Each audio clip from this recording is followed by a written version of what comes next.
wassalam. Dan jika Anda punya persoalan dalam hidup, mintakan tolong kepada Allah dengan sabar. Pertama, sabar dulu. Jika sedang punya masalah, jangan mengeluh, sabar terima. Karena di balik masalah itu ada pahala-pahala yang diberikan oleh Allah kepada kita. Ingat, nggak ada ayat pilihan untuk mengeluh. Anda mengeluh bukan menyelesaikan persoalan, tapi menambah masalah yang baru. Kemudian wassalat, dan dalam sholat mintakan solusinya. Poinnya adalah wa innaha lakabiratun illa 'alal khashi'in. Sedangkan sholat itu tidak mudah dikerjakan, bisa dinilai berat dikerjakan, illa 'alal khashi'in, kecuali bagi orang khusyuk. Artinya bagi orang khusyuk sholat itu mudah, ringan. Tapi bagi yang tidak khusyuk bisa terasa berat.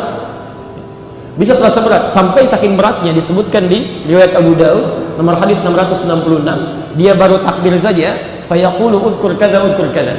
Dia bisa mengikuti godaan setan untuk ingat ini, ingat itu.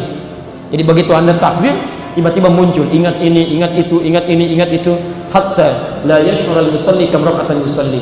Sampai-sampai ada orang salat yang tidak sadar berapa rakaat sedang menunaikan salatnya. Ya. Lalu Anda bertanya bagaimana caranya khusyuk? Ayat ke-46 ya. Satu rumusnya, alladzina yadhunnuna annahum mulaqu rabbihim. Orang khusyuk itu pertama sebelum sholat. Jadi khusyuk dimulai sebelum sholat, bukan saat sholat. Tahapannya, dia merasa akan bertemu dengan Allah, dia persiapkan dirinya. Saya mau tanya pada Anda, kalau Anda keluar dari sini dapat undangan misalnya dari gubernur Bali, dari gubernur nih, diundang jam 9 misalnya, kan ada pertemuan. Anda pakai pakaian seperti ini atau ganti? Ganti. Mandi gak? Mandi. Penampilan diperbaiki. Masya Allah, kadang kita bawa proposal permintaan yang belum tentu seketika akan dikabulkan, walaupun beliau ACC barangkali. Anda bertemu dengan manusia, persiapan begitu luar biasa. Mengapa ketika dipanggil oleh Allah Subhanahu wa Ta'ala 5 kali dalam sehari, dicukupkan semua kebutuhan, berjanji mengampuni dosa, memaafkan segala kesalahan, penampilan Anda begitu-begitu saja? Makanya orang khusyuk itu ketika akan ibadah, penampilannya kelihatan. Quran surah 7 Al-A'raf ayat 31, ya bani Adam khudhu zinatakum 'inda kulli masjid. Hei anak cucu Adam, setiap ada panggilan dari masjid untuk sholat, kenakan pakaian terbaik. Pakaian tak kelihatan. Anda nggak percaya silakan ya, Anda sholat pakai kaos oblong misal, yang Anda pakai untuk olahraga, untuk santai, dengan sholat menggunakan pakaian-pakaian yang rapi. Tidak harus mahal, pakaian paling halal Anda kenakan yang terbaik, kenakan wangian yang baik untuk laki-laki. Anda sholat akan lain suasana sholatnya. Maaf ya, maaf, orang musyrik saja pakaiannya bagus-bagus, masa Anda mau ibadah pakaian begitu rupa? Nah, jadi orang khusyuk itu menentukan. Yang kedua, dia sempurnakan wudhu. Sempurnakan wudhu. Ketemu manusia mandi, masa ketemu Allah berantakan begitu rupa? Dia sempurnakan. Quran surah 5 ayat ke-6, posisi paling kiri sebelah atas. Ya ayyuhalladzina amanu, iman standar. Idza qumtum ilas shalah, ya apabila kamu ingin menunaikan salat, ya ayyuhalladzina amanu, hai orang-orang telah beriman, idza qumtum ilas shalah, jika Anda ingin menyempurnakan salat, faghsilu wujuhakum, mulai basuh wajah dengan benar, wa aydiyakum ilal marafiq, tangan sampai siku, bukan siku ke tangan. Jadi kalau wudu bukan kerannya dibuka sikunya begini, bukan, tapi tangannya diambil, alirkan sampai ke siku, ke sini. Itu bahasa Qurannya. Kemudian wamsahu biru'usikum, usap kepalamu, kepala bukan rambut. Ingat, kepala bukan rambut, ini keadilan Allah. Kalau yang diusap rambut, bagaimana dengan yang nggak punya rambut? Kepalanya. Jadi yang diusap kepala bukan rambut. Ada sementara orang yang ingin buru-buru wudunya, Masya Allah, sudah disisir, tiba-tiba utak, cuman rambutnya aja, kepalanya nggak sah wudunya. Karena yang dibasuh bukan rambutnya, kepalanya. Keliru gitu kan? Sempurnakan dulu wudunya. Kemudian sampai dengan wa arjulakum minal ka'bayn. Setelah itu apa yang dilakukan? Ayo, setelah sempurna baru menghadap ke arah kiblat, salat dengan baik. Apakah langsung salat? Ada kaidah yang kedua. Ya, kaidah yang kedua. Apa itu? Wa annahum ilaihi raji'un. Kenapa Anda masih sempurna wudu, sempurna berpakaian, niatkan dengan ikhlas karena Allah. Wa annahum ilaihi raji'un. Kalau Anda mendengar kalimat raji'un, yang terbayang apa? Inna lillahi wa inna ilaihi raji'un. Baik. Anda akan menghadap Allah. Kan teorinya belum tentu tahu kapan kita meninggal. Kapan saja bisa meninggal. Azan artinya apa azan? Panggilan. Panggilan siapa? Panggilan Allah. Masya Allah. Pak Doni dipanggil Allah. Apa artinya? Antum 5 kali sehari dipanggil Allah.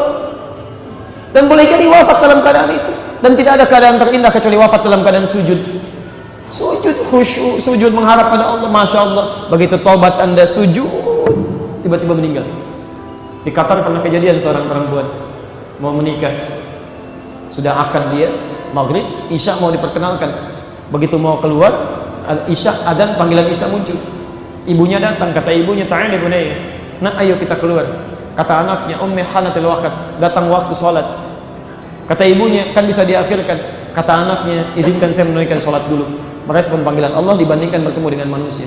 Ibunya marah, kalau kamu nggak taat, kamu jauh dari mama. Tiba-tiba keluar ibunya itu, kesal. Kata ibunya, itu make up kamu bisa luntur lagi. Kemudian ditutup pintunya. Anak ini kemudian berwudu, dia basuh segalanya, make upnya luntur kembali, dia kemudian sholat menghadap Allah. Khusyuk pak sholat, enak. Ini nyata dengan pakaian pengantinnya. Dia sholat, ruku, sujud, nikmat sujud. Saking nikmatnya panjang sujud dan gak bangun lagi, meninggal dalam keadaan sujud. Manusia menginginkan dia menjadi pengantin dunia, Allah menginginkan dia jadi bidadari akhirat. Manusia menginginkan dia menggunakan make up dunia, kata Allah lunturkan make up akhirat itu wudu. Menggunakan make up akhirat, wafat dalam keadaan sujud. Jadi ada kegiatan paling indah. Makanya ketika antum dipanggil Allah lewat sholat, bukan sekedar sholat, mungkin itu sholat terakhir kita. Makanya dalam sunnah saat anda mau sholat ketika berjamaah itu, imam kan berbalik. Itu saat imam berbalik bukan cuma mengatakan, ingat ya, ingat ini satu kekurangan yang seringkali di masyarakat, al-akhta' asy-sya'iyah, ya, salah kaprah yang banyak. Dalam kaidah itu ada bahasa-bahasa syariat yang harus menggunakan lafadznya, ada yang boleh dengan maknanya, dengan bahasa kita. Misal kalau azan itu harus pakai bahasa syariat, bahasa Arab gitu. Allahu Akbar, nggak boleh diterjemahkan. Begitu diterjemahkan, zauknya hilang, rasanya hilang, dan jadi aneh. Nama-nama Al-Quran itu harus dengan nama aslinya, nggak boleh kemudian disebutkan dengan nama terjemah, rasanya nggak akan enak. Al-Baqarah, Ali Imran, misalnya An-Nahl, An-Naml, anda baca dengan terjemahannya misalnya, bro, lagi baca surat apa nih? Surat semut, nggak akan enak kedengarannya. Kamu apa? Sapi, masya Allah, nggak akan nyaman. Nah itu keliru gitu kan. Al-Baqarah, Ali Imran, An-Naml, masya Allah, itu nyaman luar biasa. Tapi ajakan khusyuk dalam sholat itu menggunakan isyarat, lughah isyariyah, tidak harus dengan lafadznya. Makanya Nabi mengatakan dengan bahasa yang umum, aqimas shufuf, boleh kita gunakan bahasa kita. Pak Ibu sekalian, tolong rapatkan safnya, khusyukkan sholat kita. Mungkin ini sholat terakhir kita. Mari kita sujud dengan baik kepada Allah. Mudah-mudahan kalaupun kita wafat, kita diwafatkan dalam keadaan terbaik. Coba bandingkan dengan kalimat kedua. Astaghfiru, takhashshu ya jamaah. Rubbama hadhi akhir salatuna. Mana yang menyenangkan, yang paling merasa ke dalam jiwa? Yang pertama atau yang kedua? Pertama. Kenapa? Karena antum paham. Jadi boleh gunakan bahasa yang dipahami karena logonya logo isyariyah. Dan silahkan boleh menggunakan bahasa Arab dulu, boleh. Istaqimu, rapatkan, luruskan. Tidak mutlak harus seperti itu. Saya pernah di Mekah itu ya, tugas di Mekah tahun 2010, salat di Masjid Syekh bin Baz di Mahbas Al-Jin. Imamnya mengatakan, ya jemaah, akhfir an-naqal, ij'al al-ittisal bil khaliq, wa la taj'al al-ittisal bil makhluq. Masya Allah, ada yang khusyuk. Dianggap itu bahasa Nabi karena nggak tahu kan. Begitu pulang ada yang praktekkan, ayyuhal jamaah, akhfir an-naqal, ij'al al-ittisal bil khaliq, wa la taj'al al-ittisal bil makhluq. Padahal terjemahannya, hadirin sekalian, tolong matikan handphone ya. Jadikan hubungan terhubung dengan Allah, bukan dengan makhluk. Tidak harus menggunakan bahasa kita. Ada kekhusyuan di situ dalam jiwa. Tapi apa yang terjadi? Indah wa annahum ilaihi raji'un. Wafat dalam keadaan kita kembali kepada Allah Subhanahu wa taala. Makanya kalau antum ingin khusyuk, teori Qurannya sederhana. Penampilan terbaik, pakai yang paling halal, wudu dengan sempurna, sehingga ketika kita menghadap Allah mungkin seketika kita wafat, indah keadaan kita. Dua. Yang ketiga, belum selesai sampai situ. Ditafsir lagi di Quran surah ke-29 ayat ke-45. Utslu ma uhiya ilaika minal kitab wa aqimis shalah. Sebelum tunaikan salat, baca dulu, pelajari dulu, pahami dulu. Maaf, suka ada kurang tepat dalam penerjemahan, kurang sempurna. Utslu di situ bukan bacalah. Beda. Apa wahyu pertama yang diturunkan oleh Allah? Iqra. Apa artinya? Baca. Ini Iqra, di sana utslu. Dua-duanya bacalah. Apa bedanya? Padahal kalimatnya berbeda. Kalau Iqra itu dari kata qiraah, artinya hanya sekedar baca. Ini ada bacaan di depan saya, kemudian saya baca, itu Iqra namanya. Tapi kalau utslu itu dari tilawah. Tilawah itu artinya baca, pahami yang dibaca, amalkan dan sudah dipahami itu. Itu tilawah. Kenapa wahyu pertama turun kalimatnya Iqra bukan utslu? Ini untuk menegaskan sifat ummi Nabi Muhammad SAW yang jangankan paham, baca pun gak bisa. Kalau ayatnya mengatakan utslu, salah ayatnya. Seakan-akan memberikan kesan bahwa Nabi sudah bisa baca. Ya, jadi karena Quran itu bukan buatan manusia, firman Allah, maka kalimatnya pas, diksinya tepat. Iqra, Muhammad, kamu gak bisa baca nih, tapi dibimbing oleh Allah untuk ditanamkan bacaan dalam jiwanya, disimpan dalam dadanya. Quran surah 75 ayat 16 sampai dengan ayat 18, posisi paling kanan sebelah bawah. La tuharrik bihi lisanaka lita'jala bihi inna 'alaina jam'ahu wa qur'ana fa idza qara'nahu fattabi' qur'ana. Tapi ketika Qurannya sudah ada dalam jiwanya, muncul perintah sholat, muncul perintah zakat, kalimatnya berubah menjadi tilawah, utslu. Jangan sembarangan sholat, belajar dulu bacaan sholat, pahami dulu maknanya, pahami isinya, sehingga ketika kita sholat, Allahu Akbar, lisan kita mengucapkan Allahu Akbar, pikiran kita karena paham maknanya langsung menerjemahkan Allah Maha Besar.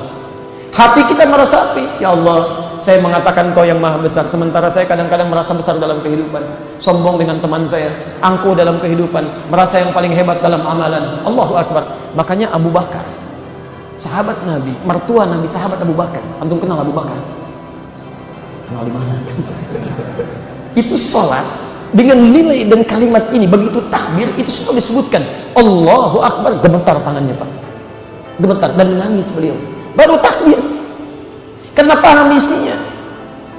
Aku takut ketika aku mengatakan Allahu Akbar, Allah yang paling besar, aku merasa besar dalam diri, paling khusyuk dalam ibadah, paling hebat dalam amalannya, karena dijamin oleh Nabi SAW masuk surga tanpa hisab, dijamin oleh Nabi pahanya tidak sebanding dengan amalan umat manusia. Selain kalau Abu Bakar, sahabat Nabi, dijamin masuk surga, mertua Nabi, dekat dengan Nabi, pahanya tidak sebanding dengan amalan umat manusia, bertakbir Allahu Akbar sudah gemetar saking paham. Antum sahabat Nabi bukan, tetangga Nabi bukan, mertua Nabi juga bukan, menantu Nabi apalagi, surga belum jelas, amalan masih berantakan, hisab masih menegangkan, Allahu Akbar, sampai sujud masih ingat yang lain juga. Walaupun kadang-kadang ada yang mirip-mirip ya, begitu Allahu Akbar, salat subuh tuh di dekat pantai gemetaran juga gitu ya, main dinginan.